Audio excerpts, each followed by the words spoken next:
My dear officers, ఏ మనిషి పేరు చెబితే పసిపిల్లలు పాలు తాగటం మానేస్తారో, ఏ మనిషి పేరు వినబడితే వ్యాపారస్తులు తమ ఇనపెట్టెలు కూడా విడిచి పారిపోతారో ఆ గండ్రగొడ్డలి మన జైలుకు వస్తున్నాడు.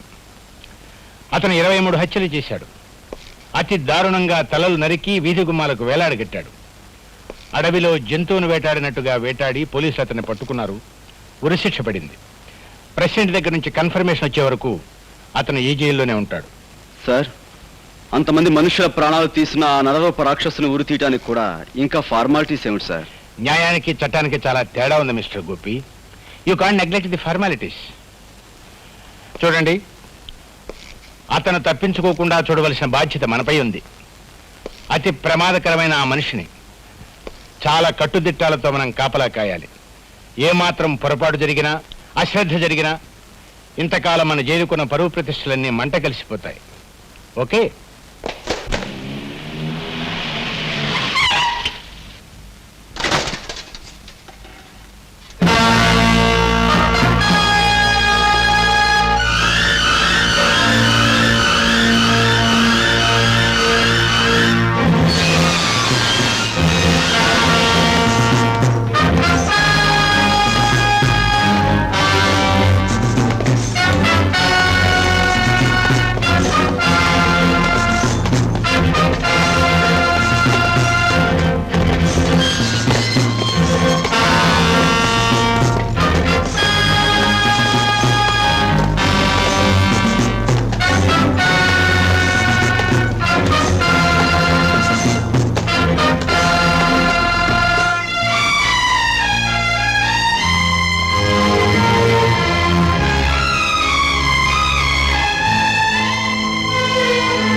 ఏమిటా చూపు? పద, సెల్ చూపిస్తాను. అడవిలో జంతువుల పొగరుగా నడిస్తే పడగలవు. కాళ్ళకి చేతులకు సంకెళ్ళున్నాయని గుర్తుంచుకో. మో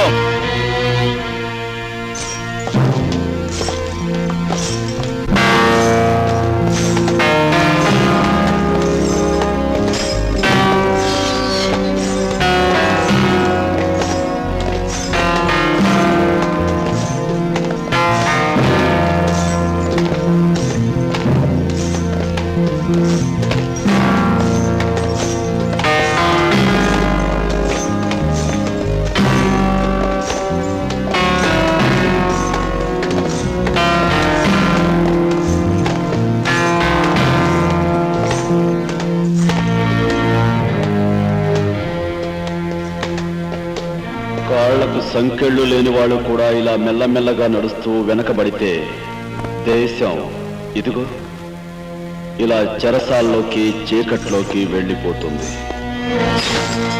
గుర్తుంచుకో.